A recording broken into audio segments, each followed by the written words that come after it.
The ultrasound gel was cold against Emily Harris's rounded belly, but not as cold as the silence that had settled between her and the empty chair. Beside the examine, 3 visits ago, everything looked perfect. Dr. Patel had said it with a warm smile, a gentle contrast to the sterile white walls. Baby's heartbeat is strong. Growth is right on track. Emily nodded, wiping the gel from her skin with mechanical movements. Perfect. The word felt foreign in her mouth these days. Perfect should have tasted sweet. Instead, it tasted like someone else's lie pressed against her tongue. She tucked that she could almost hear Ryan's voice if he were here. But he wasn't. The November got the photos. Looks good. Busy week ahead. 4 words about their child. 4 words after she'd sent him 3 pictures and a video of the baby's tiny fist opening and closing.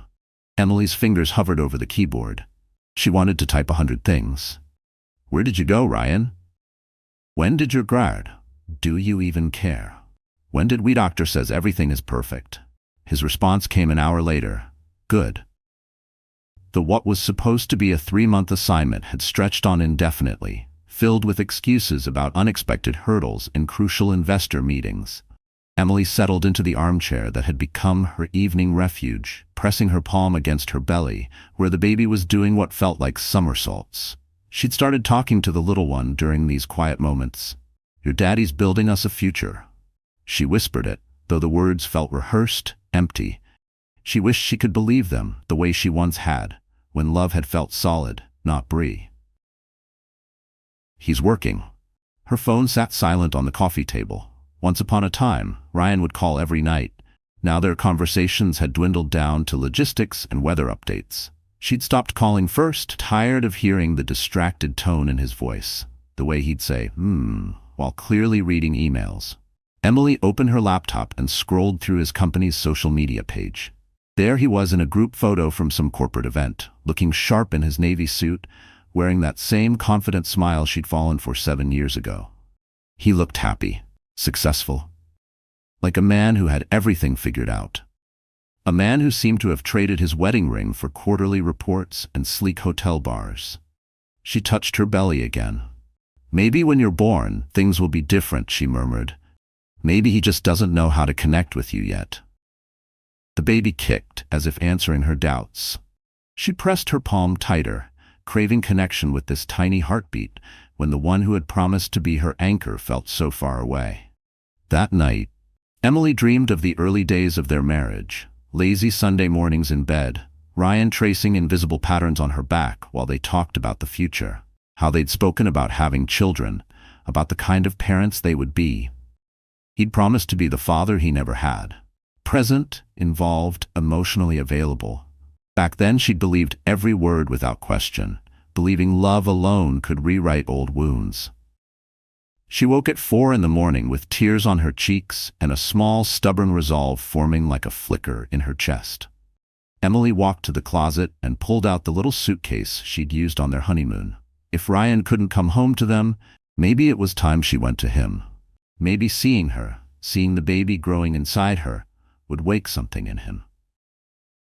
She began folding her maternity clothes, each piece an act of quiet faith. Each fold whispered, he'll remember the promises, he'll remember me. At the bottom of her jewelry box, she found the tiny pair of white baby shoes her mother had given her, the same ones Emily herself had worn as a newborn. She wrapped them gently in tissue paper, picturing the moment she would place them in Ryan's hands. The bus ticket cost more than she'd planned, but Emily bought it anyway. 36 hours from Boston to San Francisco. It wasn't romantic, but it was what she could afford without tapping into their savings and tipping Ryan off. As she printed the boarding pass, her hands trembled slightly, not from fear, but from something dangerously close to hope. Hope that maybe this time she wouldn't be the only one fighting for them.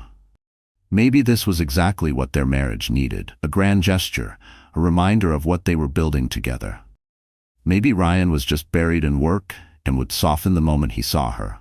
Maybe everything would finally be perfect. The baby kicked again, and Emily smiled for the first time in weeks. We're going to surprise Daddy, she whispered to her belly. We're going to remind him how much he loves us.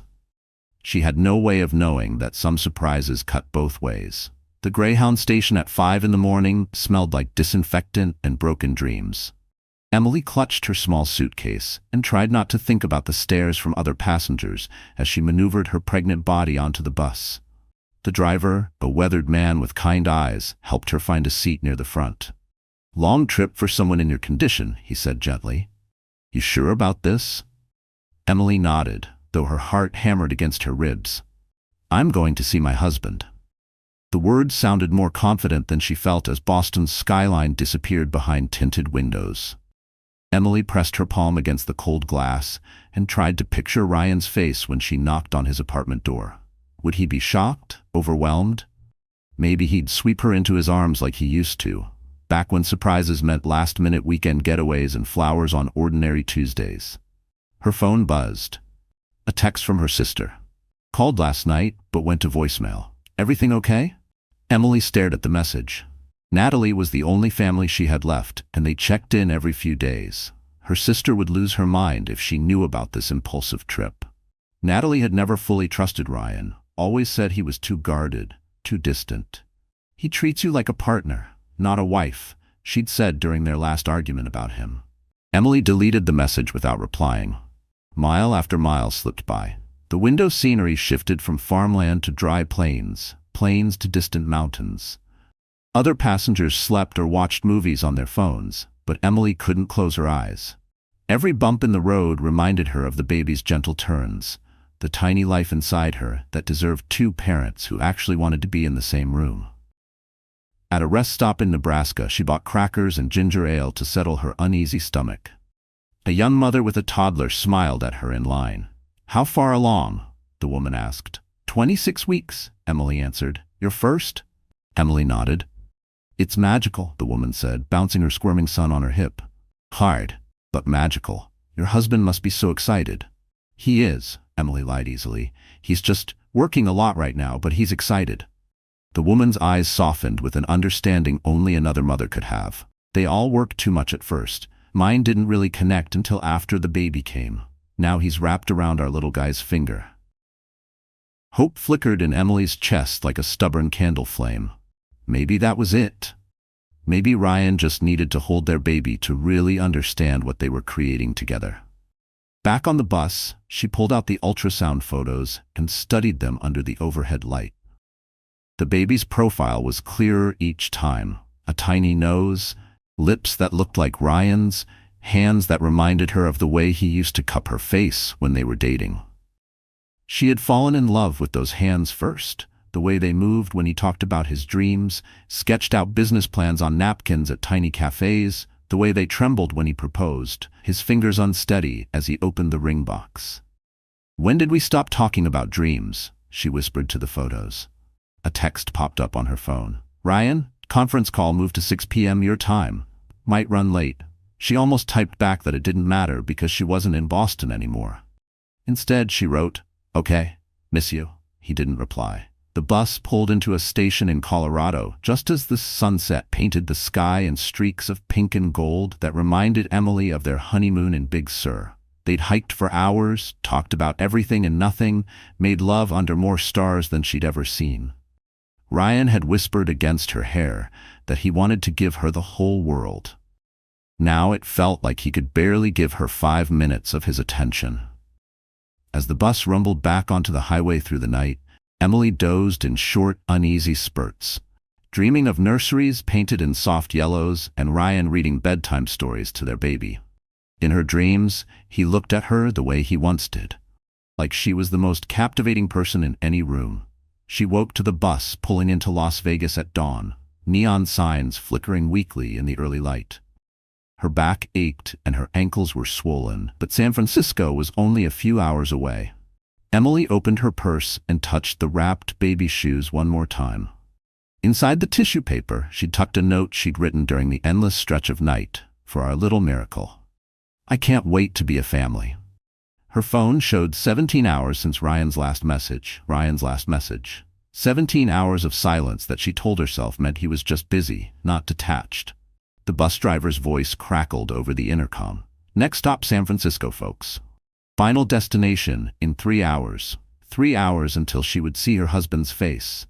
3 hours until she would find out if this leap of faith would save her marriage or break what was left of it completely.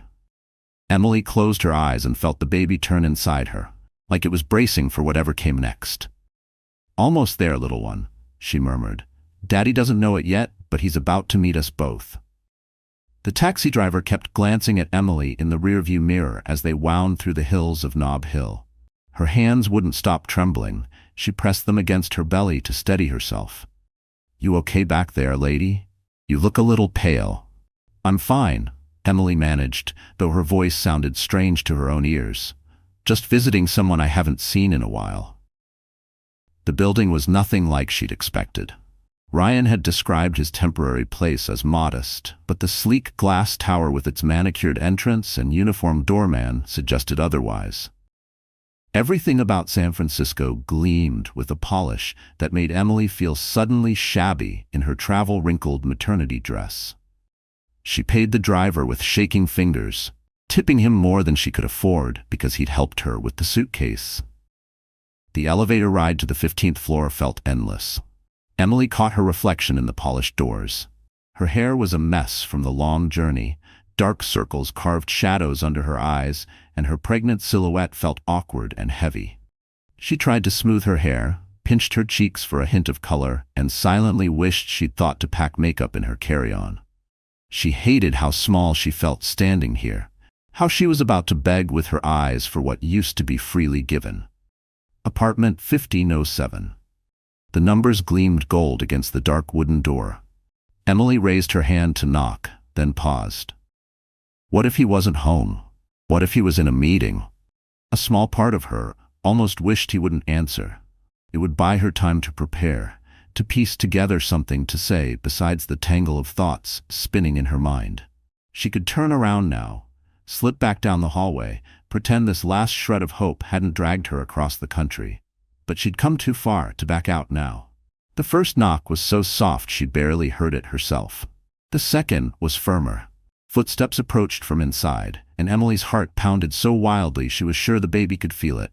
She pressed a hand to her belly as if she could steady them both. "Please," she thought, "please let this be the moment that saves us." Coming, Ryan's voice came through the door, muffled but unmistakable. Just hearing him, real, right there instead of through a phone, hit her like a punch to the chest. This was really happening. In seconds, she'd see his face, feel his arms, believe that maybe everything could still be okay. She wanted to believe so badly she could taste it like iron on her tongue. The lock clicked. The door opened, and Emily's entire world lurched sideways. Ryan stood in the doorway wearing nothing but boxer briefs and a plain white t-shirt. His hair was rumpled, his face shifted from confusion to recognition to something like naked panic. Behind him, the apartment was dimly lit, but she could see enough. The glow of string lights, soft jazz drifting from a speaker, the faint smell of wine, and something she couldn't quite name. Something floral, intimate, not hers. "Emily." His voice cracked on her name. "Surprise," she breathed. The word dropped flat between them. Her throat burned as the hope she'd carried like a lifeline turned to acid. Somewhere deeper inside the apartment, a woman's voice floated out, light and playful. "Babe? Who is it? The food's getting cold." "Babe." The word hit Emily like an open-handed slap. She watched Ryan's expression crumble, watched him glance back over his shoulder toward the living room, then at her belly, then down at the small suitcase beside her feet. He started, then stopped. His mouth opened and closed like he couldn't remember how to speak. Then the woman appeared behind him, wearing one of Ryan's dress shirts and nothing else. She was younger than Emily, mid-20s maybe, with the effortless kind of beauty that comes from never worrying about stretch marks or 3 a.m. feedings. Her dark hair was tousled in a way that left no doubt why. Her skin glowed the way it does after expensive facials and weekends at luxury spas. "Oh," the woman said, her eyes flicking from Emily's exhausted face to the unmistakable curve of her belly. "Oh." Emily couldn't move, couldn't breathe. The hallway seemed to warp and bend around her like she was standing inside a funhouse mirror. The baby kicked hard against her ribs as if sensing her panic. It was the only thing keeping her from collapsing, the tiny proof that she was not alone, even now. "This isn't." Ryan stepped forward, hand reaching for her, but she recoiled like she'd been burned. Don't. The word came out stronger than she felt. Just don't. Her eyes locked on his outstretched hand, the same hand that used to cradle her face, now a stranger's limb she couldn't bear to touch. The woman, Emily didn't know her name yet, but she'd remember it forever, tugged Ryan's dress shirt tighter around her shoulders and stepped backward into the apartment. I should go, she murmured. No, Emily heard herself say, her voice disturbingly calm, almost clinical, while everything inside her was splintering. Don't leave on my account. I'm the one who doesn't belong here. She tasted metal at the back of her throat, an ache building behind her eyes, but her tone stayed flat, armor against the humiliation flooding her veins. Her fingers dug into the suitcase handle so hard it hurt. The baby shoes tucked inside her purse felt like they weighed 1,000 pounds now. The note she'd written, I can't wait to be a family, mocked her like a punchline. How laughable it was. All her rehearsed words and soft hopes turned to ash on the threshold of his betrayal. Emily, please, just let me explain. Ryan's voice cracked, but she was already turning away, dragging her suitcase behind her with a robotic steadiness that belied the scream caught in her throat. She would not break here. Not in front of him. Not in front of her. The elevator doors couldn't close fast enough. As they slid shut, she caught one last glimpse of Ryan standing there half-dressed, frozen in the doorway, like a thief caught red-handed. The elevator sank floor by floor, carrying Emily away from her marriage, her future, and every naive dream she'd hauled across 2,000 miles of American highway. Each passing floor peeled another layer of hope off her bones, leaving something raw but unkillable underneath. When the doors opened in the lobby, she walked past the doorman, who tried to catch her eye, without a word, stepping straight into the blinding San Francisco sunshine that suddenly felt as frigid as a Boston winter. Emily stood on the sidewalk outside Ryan's building, her small suitcase by her feet, watching the blur of traffic through tears she refused to let fall. 26 weeks pregnant, 2,000 miles from home, $87 in her wallet, and nowhere to go. The afternoon sun burned down, making her thin maternity dress cling to her damp skin. A few pedestrians slowed, taking in the sight of a pregnant woman alone on a busy corner, but no one stopped. This was San Francisco. Everyone had somewhere else to be. Her phone buzzed again and again. Ryan, Emily, please answer. We need to talk. I can explain. Where are you? Please don't do anything stupid. Don't do anything stupid. As if coming here, surprising her husband, had been the stupid part. Not him having another woman in his bed. Emily powered off her phone. A city bus wheezed to a stop at the curb, its brakes sighing in the afternoon heat. She climbed on without caring where it was headed. The driver, a middle-aged Latina woman with tired, kind eyes, gave her a second look in the mirror. You okay, honey? Need some help? I'm fine, Emily lied, feeding coins into the fare box with trembling hands. She wasn't fine. She was the opposite of fine. She was a pregnant woman having what felt dangerously close to a panic attack on a San Francisco bus heading absolutely nowhere, with no plan and no one to call. The bus lurched forward, and Emily grabbed the cold metal rail just as a wave of nausea rolled through her. Not morning sickness. She was past that stage. This was pure, crushing emotional overload. Her chest felt tight, her breath shallow, and the baby flipped and kicked inside her, as if sensing every ounce of her unraveling. She got off at a random stop near a dingy strip mall and found herself standing in front of a 24-hour laundromat. Through the big front windows, she could see a few people folding clothes, the steady hum and churn of washing machines, the bright buzz of fluorescent lights that hummed with the steady thrum of normal life continuing on, oblivious. It was the most ordinary place she'd seen all day. Inside, the air smelled like cheap detergent and dryer sheets. Emily found a cracked plastic chair near the back and sank into it, her suitcase beside her like a loyal pet that had followed her through every bad decision. An elderly man reading a Spanish newspaper nodded politely at her. A young mother was folding tiny clothes at a metal table, while her toddler clattered empty detergent bottles together like toys. Emily watched the mother's practiced hands flipping and stacking little shirts and footy pajamas into neat piles. Soon she'd be doing the same thing, washing onesies and miniature socks, learning how to soothe a tiny human who depended on her for everything. Alone. The truth slammed into her so hard it left her breathless. She was going to do this by herself.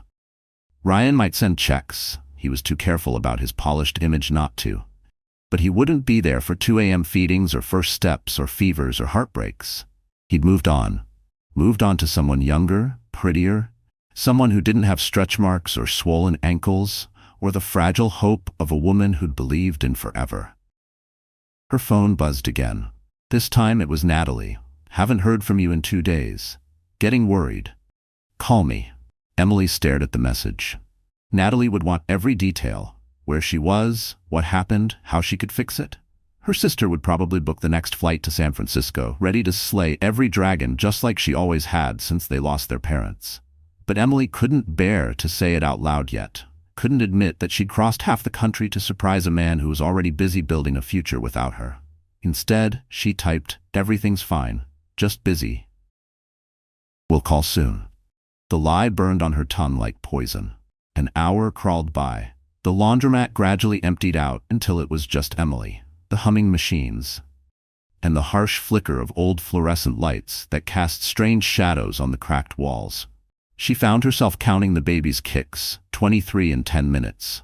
Active, healthy, blissfully unaware that their whole world had just fallen apart. "I'm sorry," she whispered to her belly. "I'm so sorry. I did this to us." As if in response, the baby calmed, still and quiet beneath her palm. Emily pulled out her battered wallet and counted her cash again. $87. Not enough for a motel room in San Francisco. Barely enough to eat for a couple of days. She still had her return bus ticket, but it wasn't until next week. She'd planned to spend the days with Ryan, explore the city together, pretend they were tourists in love instead of strangers with the same last name. The laundromat owner, a kind-faced man in his 60s, appeared at her side. "We're closing up soon," he said softly.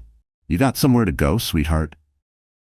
Emily looked up at him, this stranger showing her more kindness than her own husband had in months, and felt something splinter deep inside her chest. "I don't know," she admitted, the words raw and humiliating on her tongue.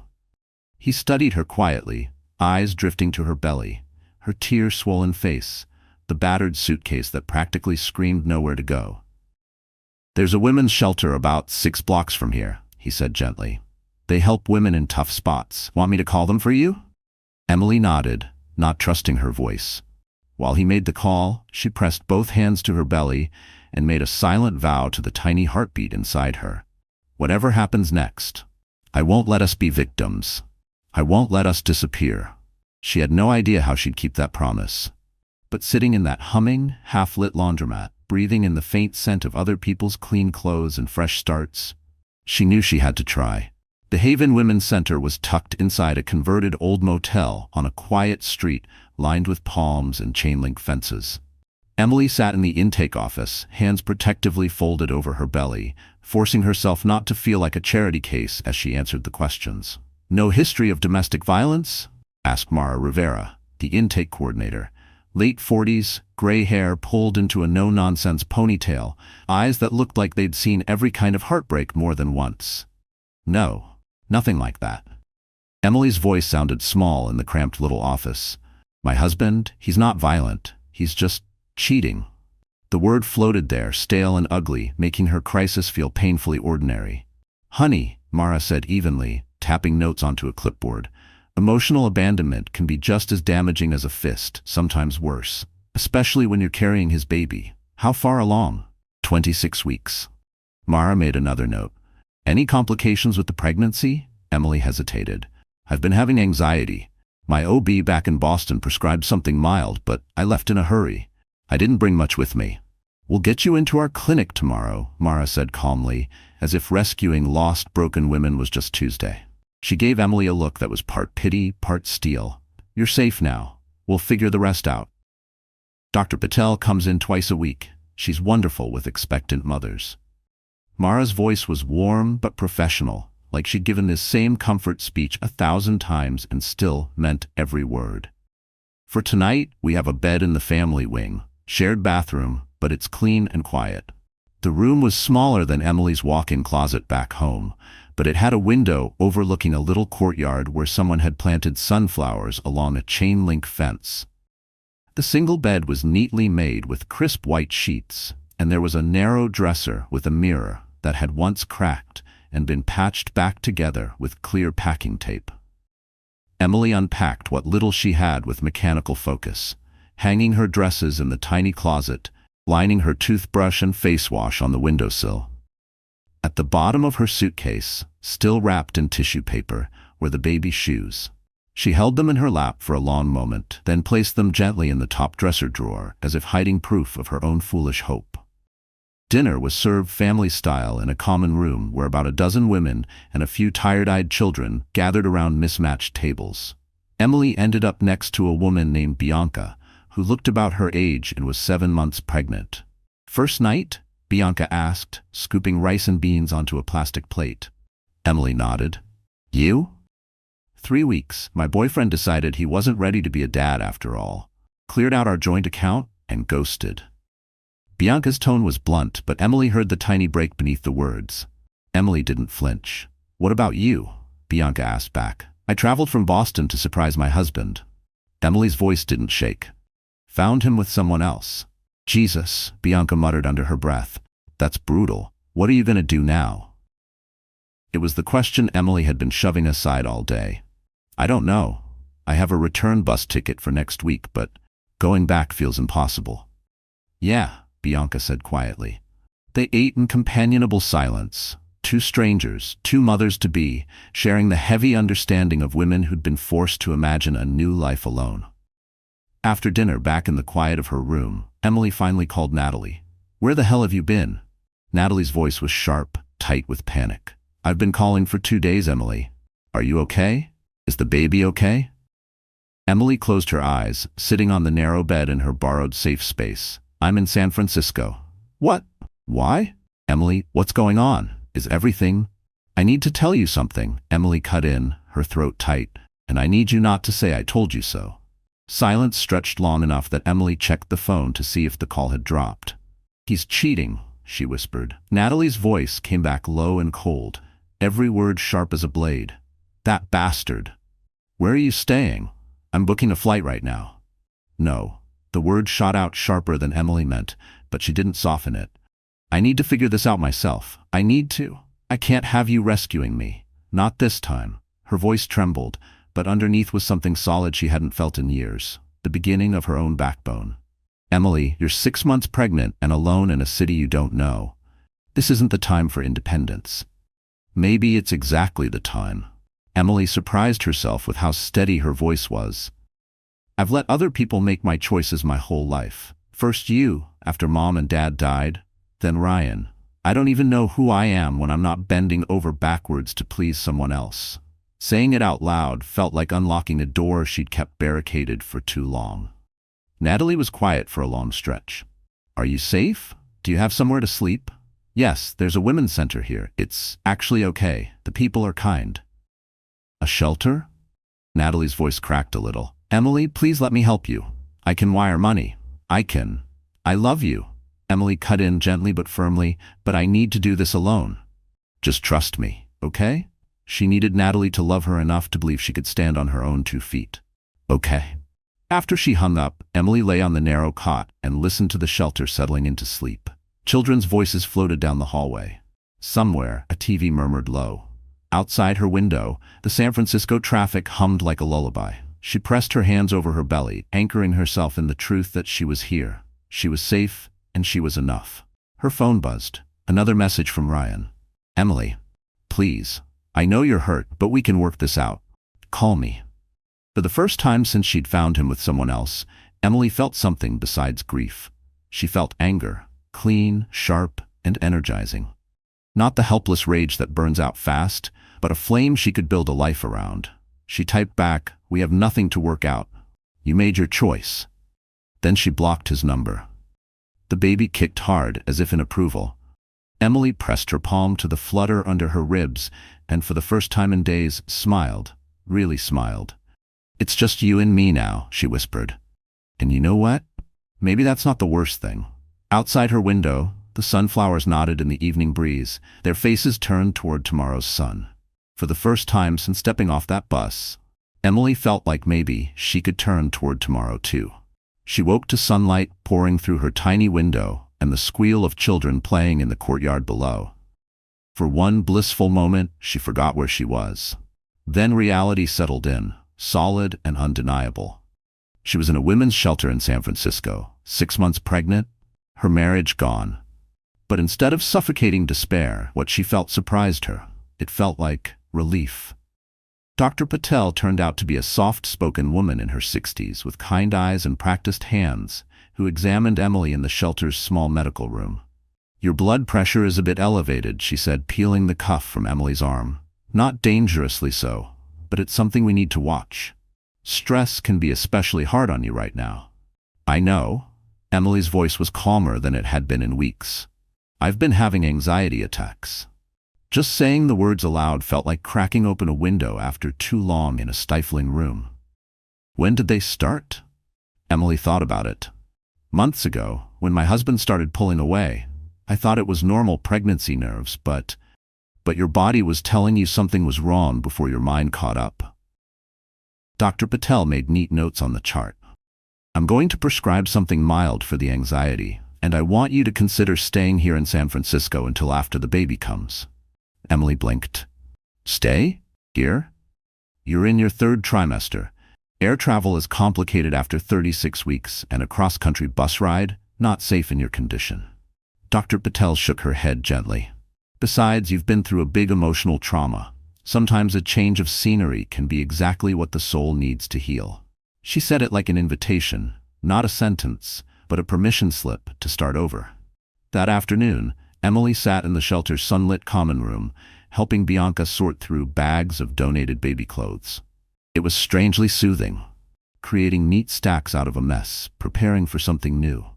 Each tiny onesie folded felt like planting a flag in new territory. Here is proof she was building a life for her child, piece by piece. "I've been thinking about what you said yesterday," Bianca said, holding up a tiny yellow onesie. "About not knowing who you are when you're not trying to keep everyone else happy." "Yeah, I was the same way, always twisting myself into whatever shape he wanted. When he bailed, I thought I'd vanish too." Bianca folded the onesie carefully, smoothing the wrinkles with her palm. "But you know what's weird? I'm starting to remember the stuff I liked before him. Music, books, things I forgot I cared about. It's like meeting myself again." Emily felt something flicker deep inside. Recognition. When had she last remembered Emily Harris the person, not just Emily the wife, the mother-to-be, the fixer of problems she didn't create? When was the last time she'd read a book for fun instead of scanning endless pregnancy blogs? When was the last time she'd played music that wasn't just Ryan's playlists filling the house? "What kind of music?" Emily asked. "Jazz, old blues. My grandma loved Billie Holiday. Used to play her records while she cooked." Bianca smiled softly. "I haven't listened to any of that in years." That evening, Emily sat alone in the courtyard while the sun dipped behind the shelter's crooked fence. Her laptop balanced on her knees.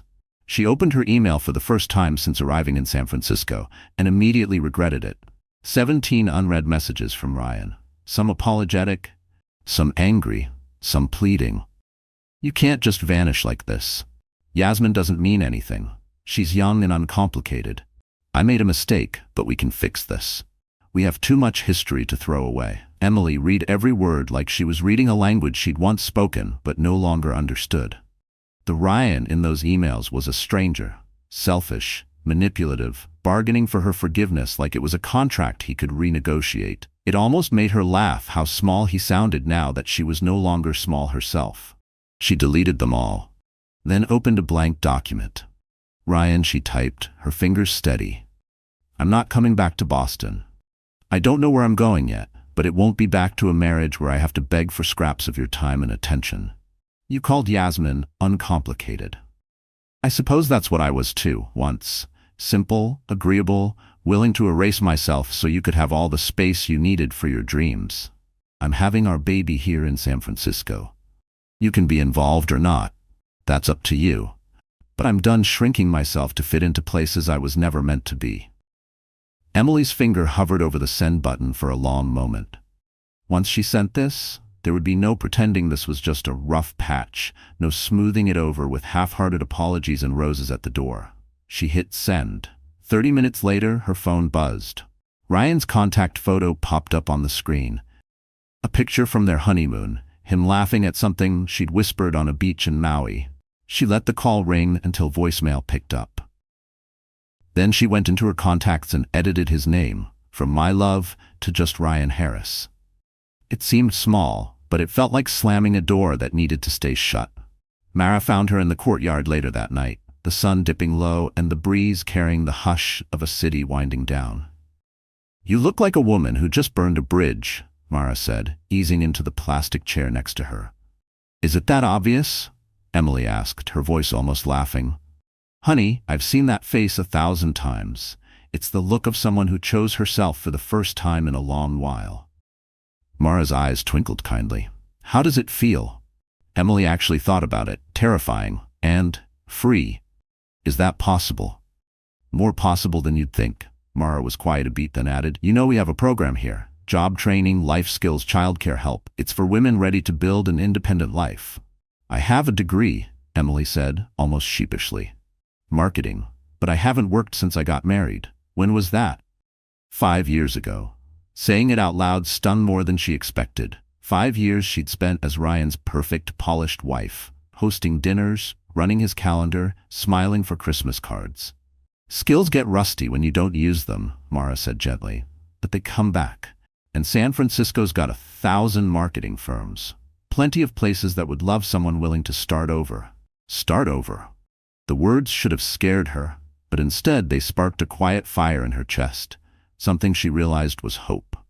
The baby kicked, strong and certain, and Emily pressed her palm against the movement. "What do you think?" she whispered down at her belly. "Ready for an adventure?" The answering flutter felt like a yes. 2 weeks later, Emily sat in the small sunlit office of Meridian Marketing, a mid-sized agency in the heart of Soma, trying not to fidget with the cheap interview folders she'd picked up at a thrift shop. At 28 weeks pregnant, she'd needed a new dress that could stretch over her belly but still looked sharp enough to say, "I can do this." "I'll be honest with you," said David Kim, the firm's creative director, studying her resume with a curious half-smile. "Yes, I know a gap in the workforce is significant, and with the baby coming, I understand your concern." Emily cut herself off, surprising even herself with how steady and clear her voice was. "But I also bring something valuable. I've planned complex social events for 50 to 100 guests, handled vendor negotiations, last-minute crises when caterers bailed. I might not have an office job on paper, but I spent 5 years marketing my husband's career." David Kim raised an eyebrow. "Your husband's career?" "Ex-husband," Emily corrected smoothly. "And yes, I organized networking dinners, managed his professional image, wrote all his client-facing correspondence. I was basically an unpaid marketing manager." She leaned forward just enough to be heard. "Now I want to market something I actually believe in." Something flickered in David's eyes. Curiosity, maybe respect. "Well, we do have a part-time spot open. Social media management for some of our restaurant clients. It's not glamorous and the pay's modest, but the hours are flexible. You could work mostly from home." Emily felt her heart leap up into her throat. "I'd love to hear more about it." An hour later, she walked out into the cool San Francisco breeze with a job offer in her purse and a start date for right after the baby arrived. 20 hours a week, barely enough to cover groceries and a bus pass, but it was hers. Something she'd earned with her own words, her own hands. Her phone buzzed as she waited at the bus stop. It was Natalie, her sister's voice sharp and unstoppable. No hello, no greeting. "I've been patient. 3 weeks, Emily. I'm coming to San Francisco." "Natalie?" "No arguments. I booked a hotel near SFO. I'll be there tomorrow." Emily closed her eyes, bracing herself. Natalie meant well, but she had a way of taking charge, fixing everything whether you asked her to or not. "I told you, I need to do this alone. You've done it alone. You've proved whatever you needed to prove. Now let me help you." "What if I don't want help?" The words came out sharper than Emily intended. "What if I'm actually figuring this out?" Silence. "I just got a job," she added, her tone softer now. part-time, but it's something. I'm enrolled in childbirth classes at the community center. I found a pediatrician who takes my insurance. I'm building something here." "In a homeless shelter?" Natalie shot back. "It's not a homeless shelter, it's transitional housing. And yes, I'm apartment hunting. There's a studio in Mission that might work." Natalie went quiet long enough that Emily thought the line had dropped. "You sound different," her sister said finally. "How?" Natalie asked. "Stronger. More what?" "More like myself," Emily said, her throat tightening with the truth of it. "I didn't know I had a self. I was always your little sister. Then I was Ryan's wife. I've never just been Emily." "And how does just being Emily feel?" Emily glanced around at the crowded Soma sidewalk, the palm trees swaying in the bay breeze, the mess of traffic and people weaving through crosswalks, each wrapped in their own dreams and small disasters. "Scary," she admitted.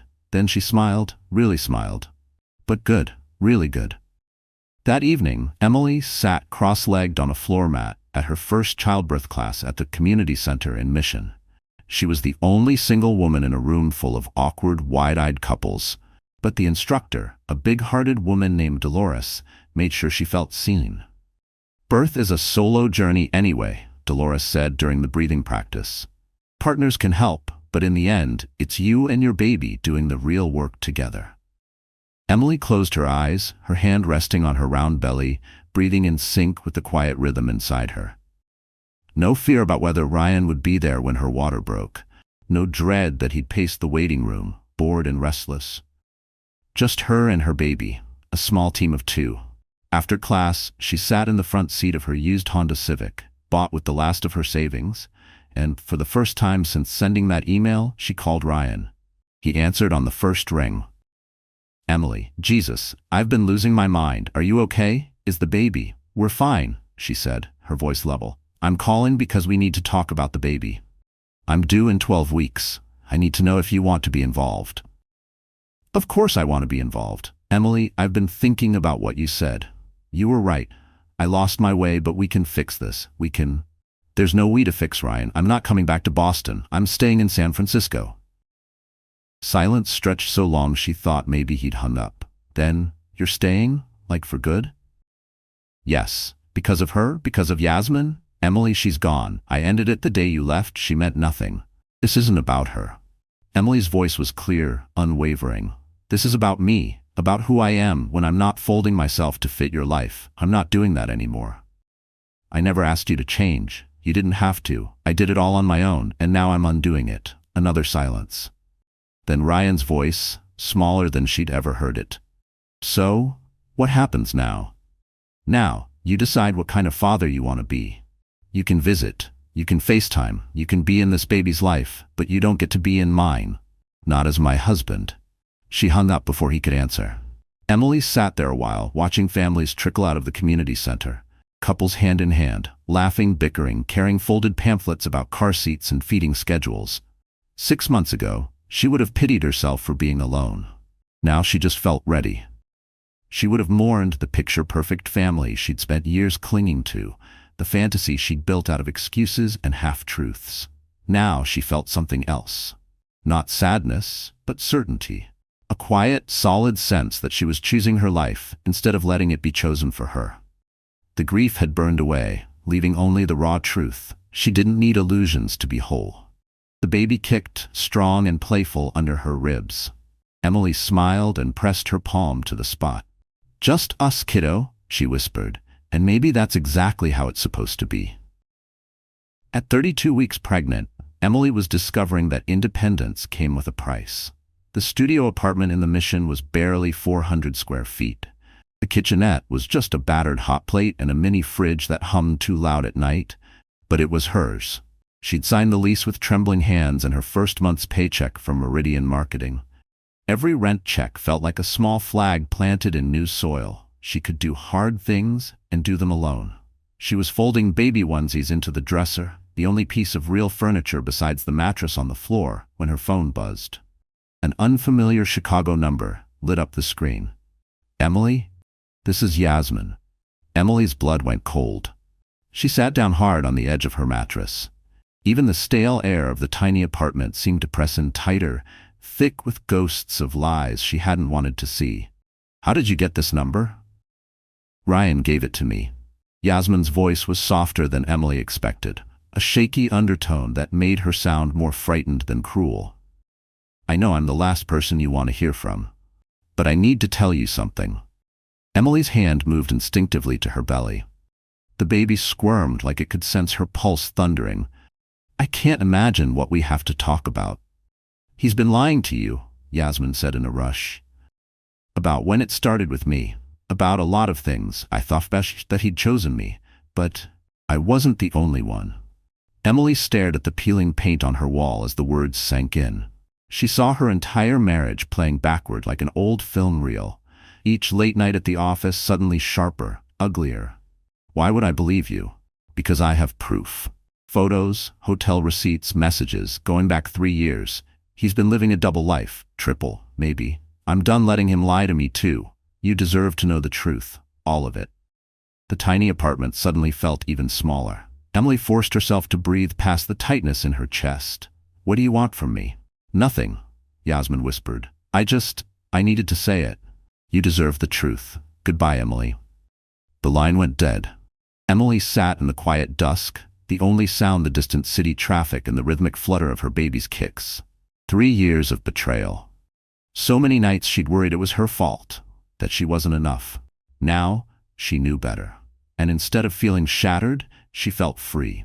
More free than she had felt in years, as if the weight of pretending had finally slid off her shoulders. Her phone buzzed again. A text from Natalie. Landed at SFO. Can't wait to see you. An hour later, Natalie stood in the doorway of Emily's little studio, her suitcase at her feet, taking in the single bed, the thrifted dresser, the half-unpacked baby clothes. Her eyes filled with tears she didn't bother to hide. Oh, Em, Natalie whispered. Look at you. Emily smiled, wider than she had in a long time. Look at me. Natalie's expression cycled through shock, concern, and a flicker of barely contained outrage as she stepped fully into the tiny studio. She took in the mattress on the floor, the mismatched dresser, the battered card table Emily had turned into a desk. It wasn't the life she'd ever pictured for her baby sister, but it was real, and so was Emily's calm in the middle of it. This is where you're living? Natalie asked, her voice pitched somewhere between disbelief and heartbreak. It's temporary, Emily said calmly, and it's mine. She heard how proud that sounded, and she let herself feel proud too. Natalie set her overnight bag down gently, like she half expected the floor to give way. Em, sweetheart, you don't have to live like this. I can help you find something better. I can. Stop. Emily's tone was clear as glass. I know you mean well, but I need you to stop trying to save me. She softened her voice but didn't waver. This line was hers to draw, finally. You're 8 months pregnant and living in what's basically a closet. I'm 32 weeks pregnant, Emily corrected. Living within my means, building a career, and starting a new life, on my terms. She moved to the single window that overlooked the street below, all neon lights and restless city noise. Want to know what happened today? Natalie just nodded, hands fidgeting, clearly fighting the urge to start tidying up Emily's whole life. Yasmin called me. Turns out Ryan's been cheating for years. Multiple women, our whole marriage? A lie. Emily turned back, her voice strong. And you know how I felt when she told me? Relief, because my gut always knew. It's like the final piece clicked into place. The truth didn't hurt anymore. It fit, and she could breathe around it. Natalie's fury faded, replaced by something softer. She stepped closer but didn't reach out yet. Oh, Em? I'm not the same woman who left Boston 3 months ago. That woman would have shattered into pieces over this. She'd have blamed herself, tried to figure out how to win him back. Emily sat on the edge of her mattress. This woman, me now, knows his choices say nothing about my worth. She spoke it for herself as much as for her sister, the vow stitched firm into her bones. Natalie sat beside her. The bed frame groaned under their weight, but neither moved. When did you get so wise? Natalie murmured. When I had to, Emily said simply. When I stopped waiting for someone else to make my life make sense. They sat together in the quiet glow of the setting sun, the walls of the tiny studio painted gold and soft by the last light of day. I still think you should let me help, Natalie said after a long silence. You can help by believing in me, by trusting that I know what I'm doing, even when it looks like chaos from the outside. Natalie nodded slowly, tears brimming but not falling. It's hard, watching your little sister struggle when you do anything to make it easier. If you make it easier, Emily said gently, I never learn how strong I really am. I can do hard things myself. She pressed her palm to her belly as the baby shifted under her hand, a solid reminder that she wasn't doing any of it alone. This little one is going to need a mother who knows she can handle whatever life throws at her. That evening, Emily and Natalie walked 3 blocks to a busy taco truck parked under a string of twinkling bulbs. It was Natalie's first time eating street food. She held her fish taco with the cautious suspicion of someone used to white tablecloths and wine pairings. This is actually good, Natalie admitted, wiping salsa from her lip.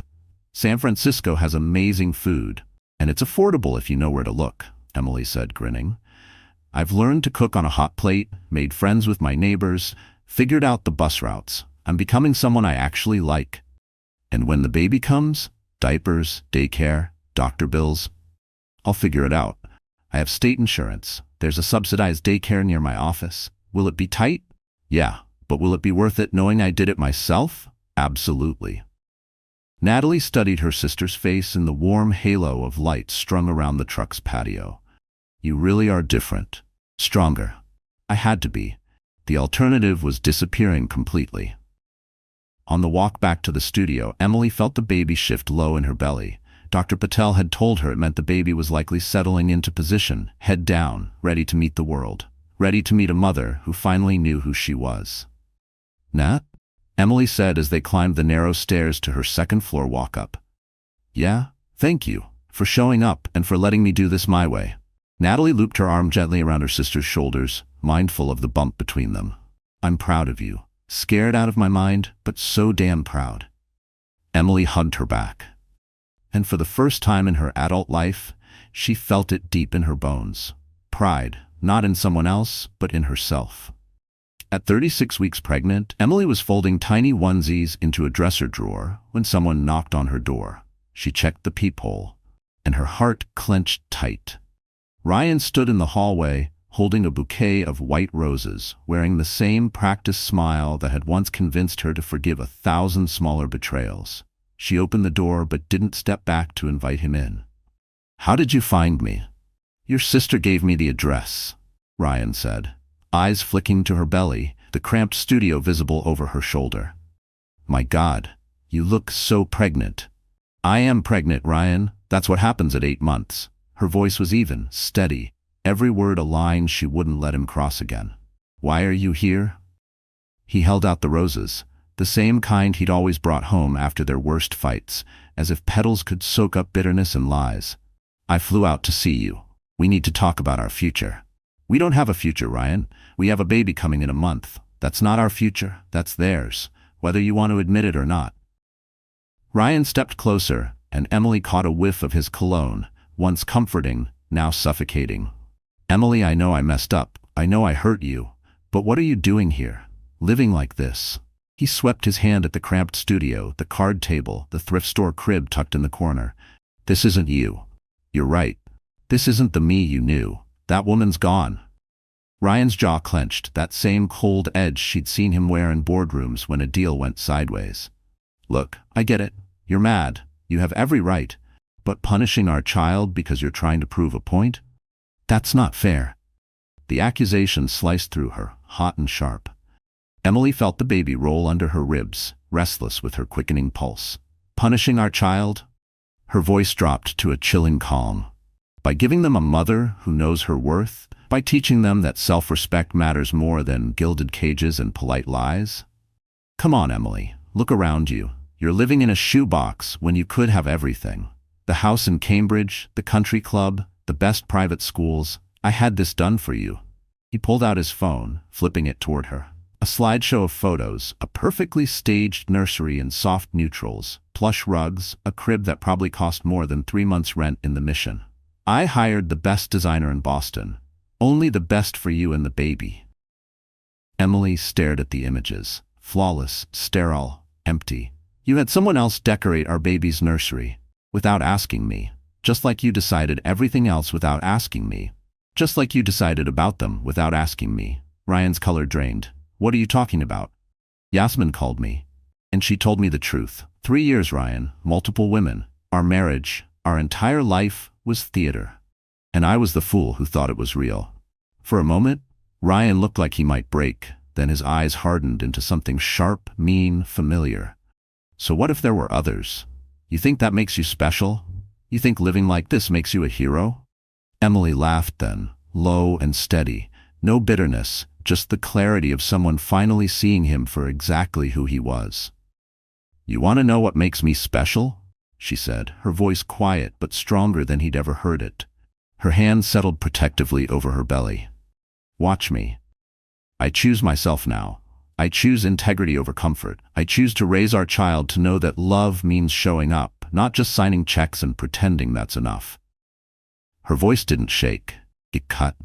She wanted him to feel every truth he'd taught her by betraying her. You're being ridiculous, emotional. This is exactly why I needed outlets. You've always been too much, Emily. Too needy, too sensitive. Ryan's voice was climbing, drawing curious glances from the neighbors coming up the hallway. She didn't care. Let them hear. Let the whole building know what he really was. I was trying to protect you from reality. Marriage isn't some fairy tale. You're right, it's not a fairy tale, Emily said, tears brimming but her voice iron steady. It's two people choosing each other every day, working through the hard parts together, building something real. She pointed at him with a calm finality that made him flinch. You chose other women. You chose lies. You chose everything but me. And in choosing all that, he'd lost the one thing that wouldn't lie back to him. Her loyalty. Ryan threw out his arms, gesturing at her cramped studio, the worn carpet, the thrifted crib, the plain clothes hanging on an open rack. And look where choosing yourself has gotten you. This is what your precious independence looks like. This is what you wanted. Emily looked around, the second-hand rocking chair waiting by the window, the handmade felt mobile she'd stitched above the crib, the tiny closet full of onesies folded by her own hands. She took a breath. Yes, she said simply. This is exactly what I wanted. A life that's mine.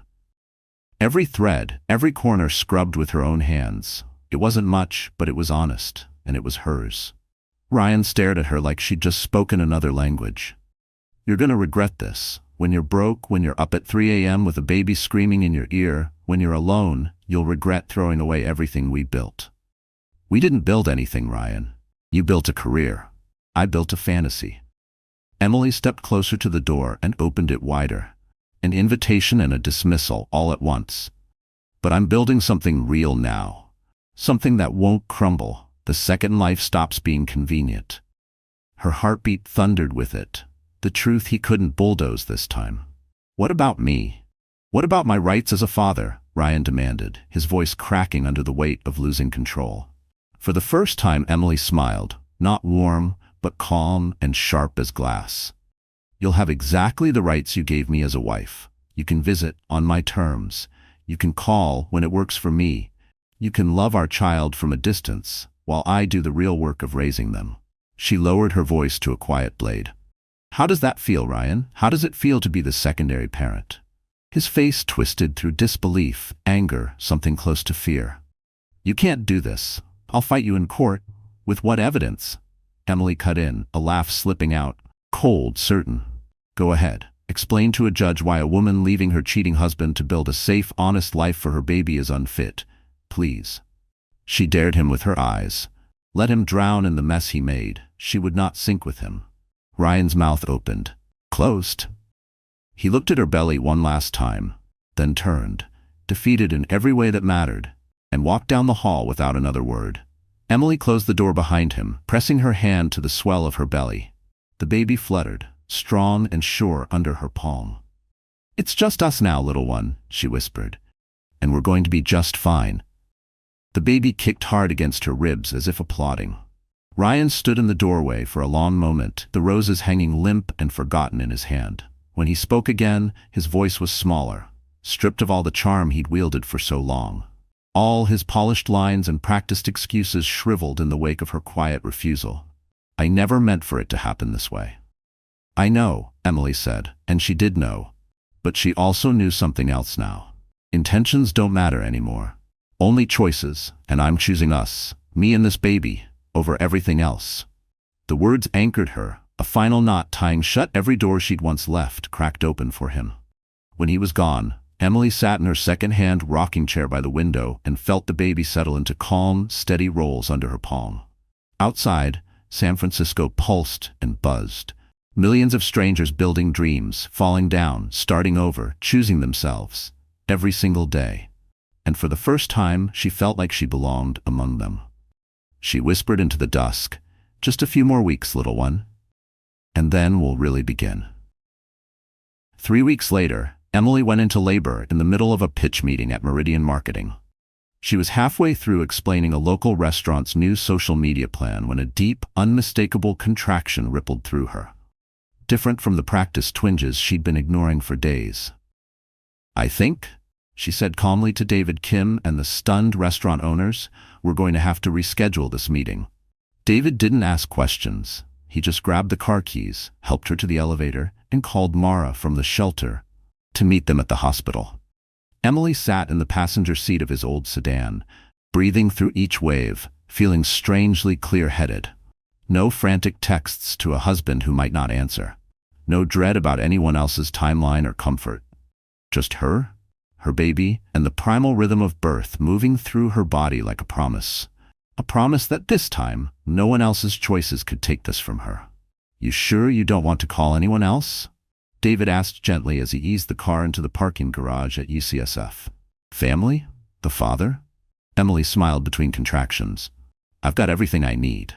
And she meant it. Labor was long. 14 hours of raw work that felt like a prayer and an awakening all at once. Mara stayed by her side, holding ice chips to her lips and whispering reminders that she was stronger than the pain. Bianca sent encouraging texts from the shelter, where she was now helping other women claim fresh starts of their own. At 6:47 a.m. on a Tuesday in March, Lily Catherine Harris entered the world, red-faced and furious, wailing like she'd come out fighting for both of them. Emily cradled her daughter, feeling something click perfectly into place. Not completion. She'd learned she didn't need anyone to feel whole, but expansion, like her heart had grown brand new wings and rooms at once. Like every scar she carried now made space for something breathtaking and soft. "She's perfect," Mara whispered, eyes shimmering as she brushed a finger over Lily's tiny fist. "Look at that grip. She's going to be a fighter." Emily studied her daughter's face. The nose was Ryan's, sure, but the determined set of her jaw was all Emily. Lily's unfocused eyes found her mother's in a way that felt almost too deep to bear. "Hello, Lily," Emily breathed, her voice breaking on the sweetness of it. "I'm your mom. We're going to have the best adventures, you and me." Natalie showed up that afternoon, arms full of practical gifts, diapers, extra formula just in case, and a car seat that actually fit in the back of Emily's battered Civic. She didn't fuss or lecture. She just kissed her sister's forehead, then bent low to whisper to her new niece, "You have no idea how strong your mama is. But you will." She held Lily with the reverence of someone cradling spun glass, tears slipping down her cheeks unchecked. "She's so small," Natalie whispered, brushing a finger over the newborn's downy head. "How do they trust us with something this small?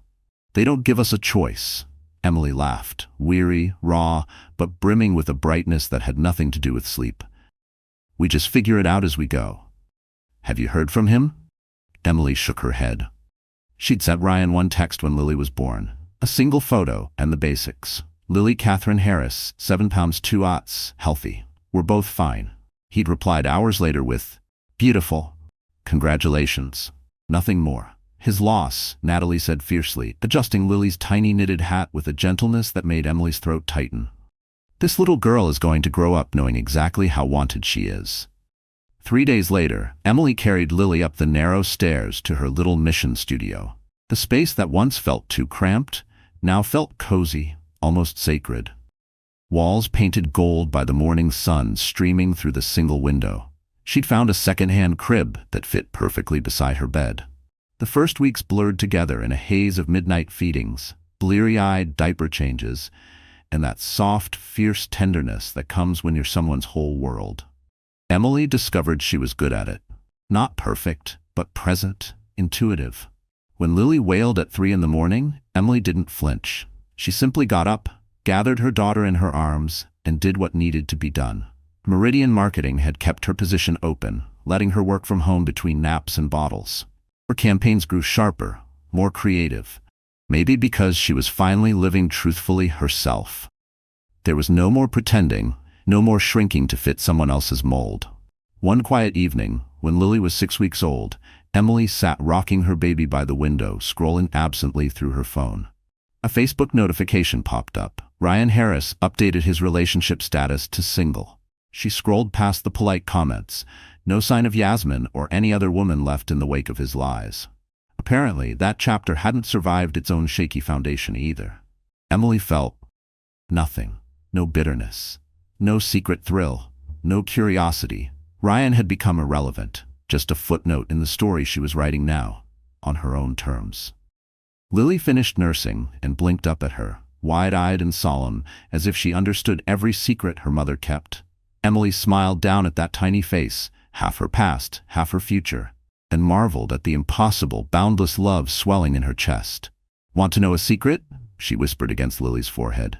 "I used to think I needed someone to save me, but turns out—" She paused, brushing a thumb across her daughter's soft cheek. "I was the hero all along. And you, little one? You're going to be the hero of your story, too." A soft knock at the door pulled her back to the room. Emily opened it to find Mrs. Chen from next door, balancing a plate of homemade dumplings and wearing the shy, hopeful smile of someone extending a hand. "For new mama," Mrs. Chen said in careful English. "Baby needs strong mama." Emily took the plate, warmth filling every corner of her tired heart. She looked past Mrs. Chen, at the hallway she used to pass through, feeling so small, and back at Lily, blinking at the new world around her. "Thank you," Emily said, voice steady, grateful for every bit of goodness, for the neighbors who had become family by choice, for her daughter's sleepy sigh, for the life she'd built with her own 2 hands. And when she closed the door behind her, she whispered into the quiet, "We're okay, baby girl. We're better than okay. We're ours." This was what she'd built in San Francisco. Not the polished, picture-perfect life she'd once dreamed of, but something real. Something earned. That night, after Lily finally drifted off in her second-hand crib, Emily sat at her card table desk, opened her battered laptop, and stared at a blank screen. She'd been thinking about starting a blog, something for women like her.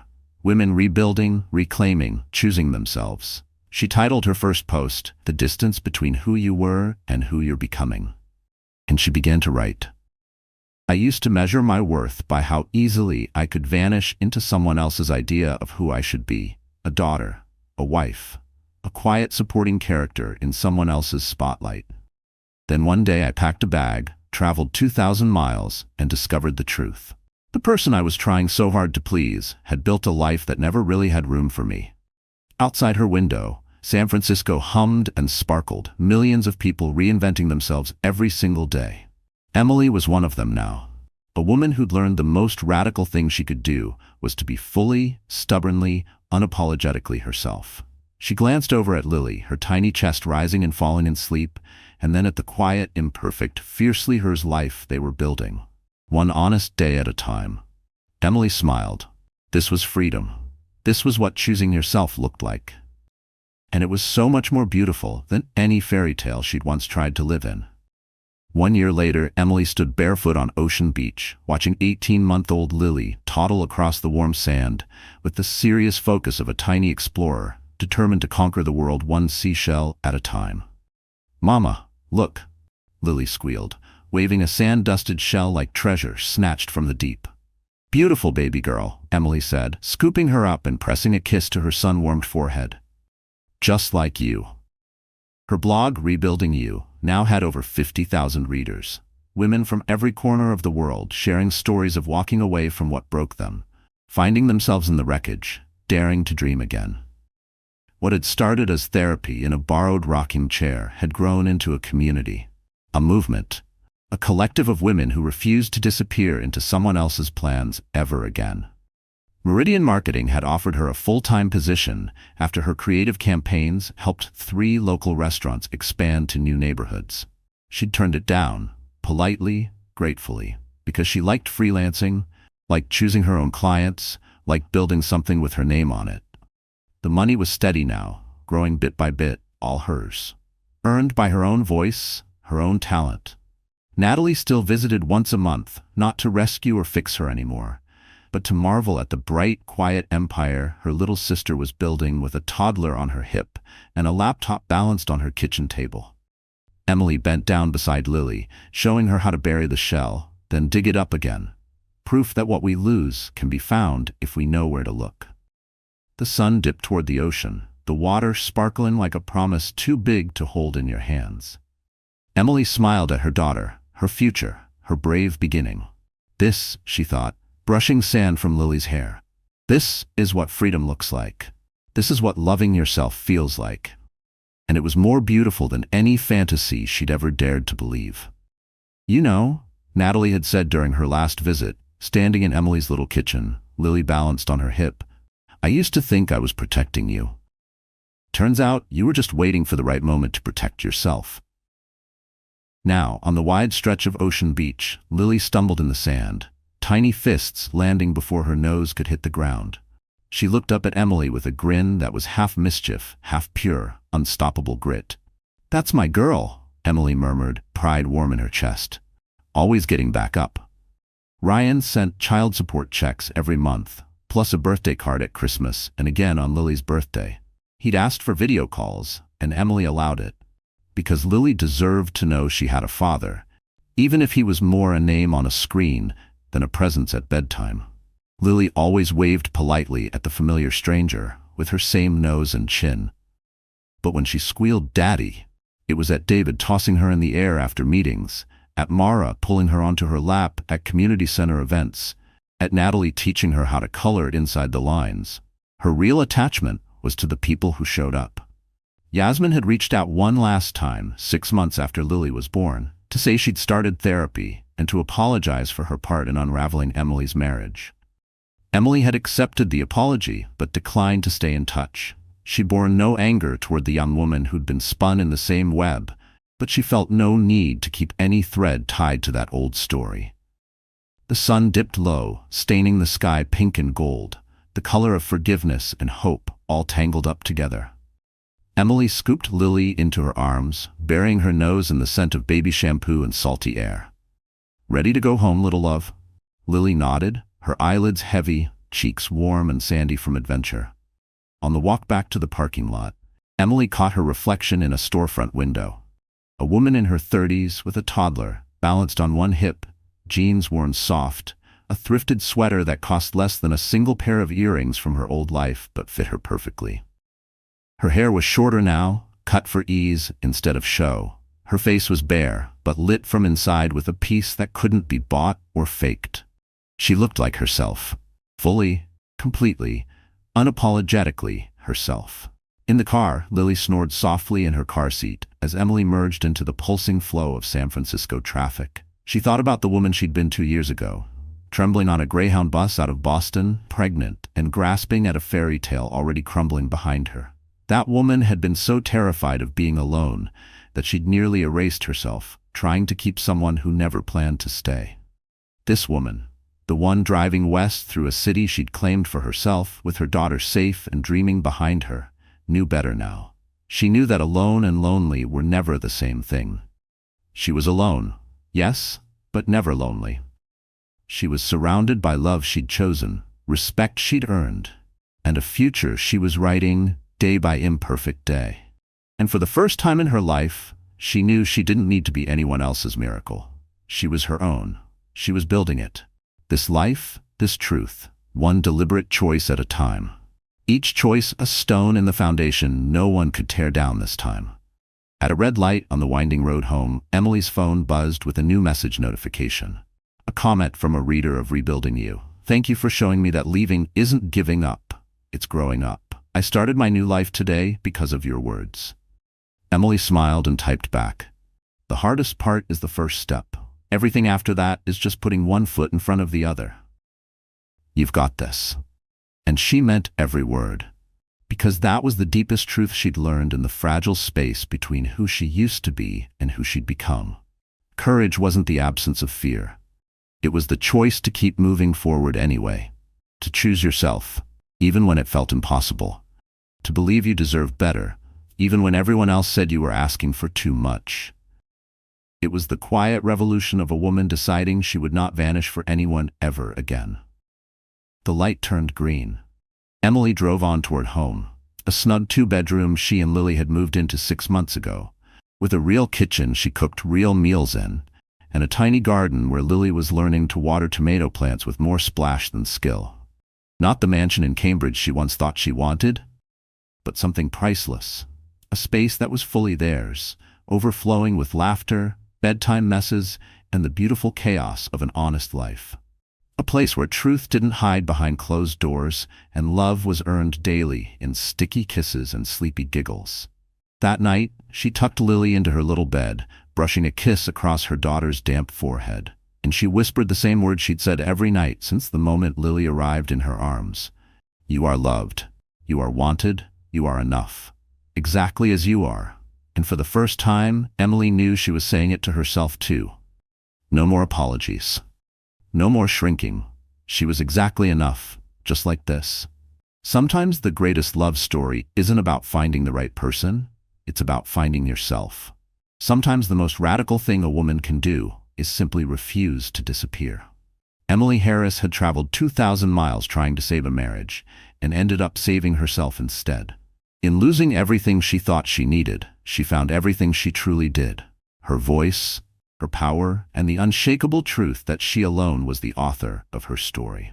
The question that remains is this: when life asks you to choose between comfort and authenticity, security and self-respect, who others expect you to be and who you know you really are, what will you choose? Would you have the courage to pack your own suitcase, to walk away from everything safe and familiar, and bet everything on yourself? So the story is over. And my wonderful friends, are you still here with me at this hour? If you are, then I know deep down something in Emily's journey must have touched your heart, just as it touched mine while sharing it with you. What lesson does Emily's story whisper to us? It reminds us that sometimes the bravest thing we'll ever do is to walk away from what we thought we needed, to choose ourselves, even when it means standing alone for a while. As the poet Rumi said, "The wound is the place where the light enters you." Emily's heartbreak became the crack that let her own light flood through. Life won't always hand us picture-perfect endings, but it will always offer us the raw materials to build something real, something honest, something wholly ours. Like Emily, we can discover that being alone does not mean being empty. It can mean being free. It can mean being whole on our own terms. So if tonight you find yourself at a crossroads, maybe afraid to leave a job, a love, a version of yourself that no longer fits, I hope you'll remember her story. And I hope you'll remember this: choosing yourself is never selfish. It's sacred. If her journey gave you even a flicker of courage, promise me you'll carry that forward. Tell me your thoughts in the comments. I truly read them all because we are building this safe corner of the internet together. Like this video if it stirred something in you. Share it with a friend who might need this reminder tonight. And please, don't forget to subscribe so you don't miss the next story we breathe life into together. Wherever you are, I hope you know this: you are loved, you are wanted, you are enough, exactly as you are. And maybe, just maybe, your next brave step is waiting for you right outside your comfort zone. Thank you for spending this time with me. Take a deep breath, keep choosing yourself, and I'll see you in the next story.